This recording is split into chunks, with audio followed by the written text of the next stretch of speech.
여러분, 혹시 전 세계인이 일주일에 2개씩 플라스틱을 사용한다면 얼마만큼의 플라스틱이 나오는지 혹시 아시나요? 하루에 2번 쓰는 사람들도 있으실 텐데 전 세계인이 일주일에 2개씩 플라스틱을 사용하게 되면 1년에 약 8천억 개의 플라스틱 쓰레기가 나온다고 합니다. 전 세계에서 매년 1200만 톤의 쓰레기가 버려지고 있다고 하는데요. 저와 함께 쓰레기를 줄이는 방법 한번 다시 깊게 새겨볼까요?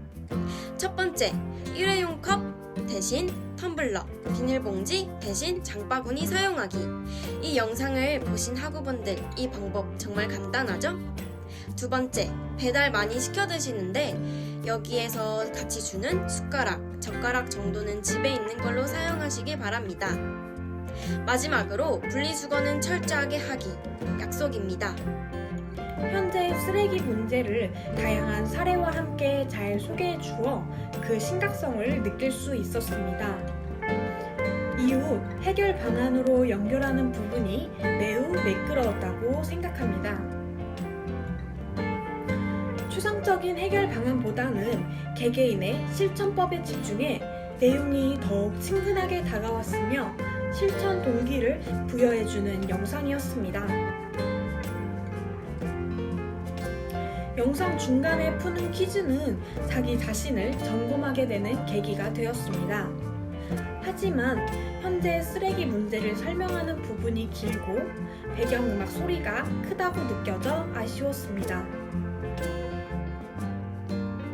이 영상은 학생 토크 부 복수 전공에 대한 영상입니다. 20학번 새내기들은 아직 부전공과 복수 전공에 대해서 잘 모르고 있다고 생각이 듭니다. 이 영상은 20학번뿐만 아니라 21학번 새내기들도 보면 좋은 영상이라고 생각이 듭니다. 먼저 부전공은 졸업 요건을 충족하지 않아도 되지만 복수 전공은 복수 전공 학과의 졸업 요건도 충족을 해야 된다고 나와 있습니다. 하지만 자세하게 나와 있는 것도 좋지만 살짝 내용이 이해하기 어려운 부분도 있었다는 점이 아쉽다고 느꼈습니다. 앞부분에 영상의 목적과 부전공, 복수전공의 장점을 밝혀 처음부터 영상에 집중하며 시청할 수 있었습니다. 또한 자칫 헷갈릴 수 있는 부전공, 복수전공의 차이점을 정확히 꼭 집어 잘 설명해 주었다고 생각합니다. 편안한 목소리로 차분하게 내용을 잘 설명해 주었으며 화면이 전환되는 타이밍과 배경음악의 소리 크기가 적절하다고 생각합니다.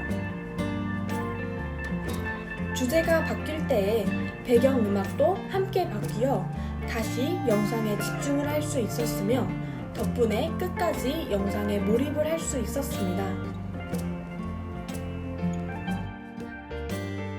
이 영상은 다큐 유사과학이라는 제목을 가진 영상입니다.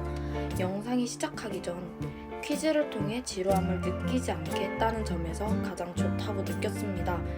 과학적으로 증명된 바 없는 미신이나 허위 사실을 유사과학이라고 하는데 예를 들어 혈액형으로 사람의 성격을 판단하는 것이 대표적입니다.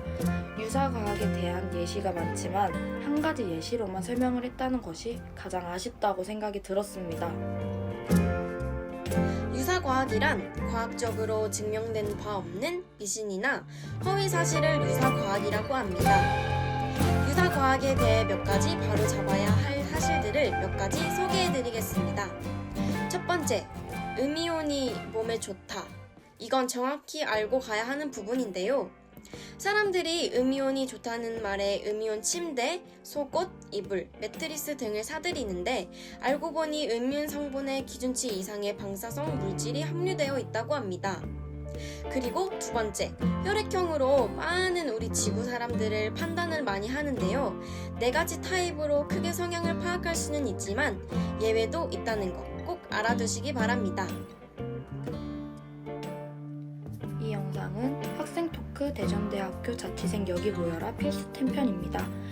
대전대학교 학생들이 생각보다 많이 자취하고 있는데 자취를 처음 하는 학생들에게 가장 필요한 게 무엇인지 잘 나와 있었습니다. 미니 청소기, 에어프라이기, 물티슈, 밀폐용기, 플라스틱으로 된 수납장, 행거, 응급상자, 식탁 등이 나와 있었습니다. 필수 물건을 소개하면서 1위부터 5위까지 정리했다는 점이 가장 좋았고 한눈에 보여 이해하기 쉬웠습니다. 미술관 앞의 분수, 포토존 등 자칫 놓칠 수 있는 재미 요소를 잘 소개해 주었습니다. 최근 코로나로 매출이 꺼려지고 있는 상황에 전시의 주제와 작품 내용을 자세히 설명해 주어 잠깐 전시회에 다녀온 기분을 느꼈습니다. 또한 창문이 깨지는 소리가 함께 나와 현장감을 느낄 수 있었습니다.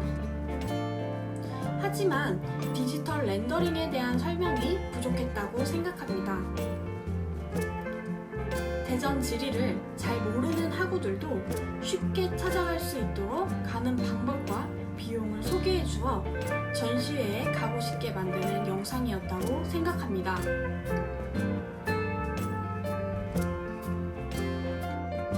문화예술이란 무엇일까요? 문화예술은 본인을 스스로 한 단계 업그레이드 성장시켜 줄 수 있는 방법 중 하나입니다. 대전이라는 도시를 떠오르면 제일 큰 타이틀이 노잼 도시라고 많이 하는데요.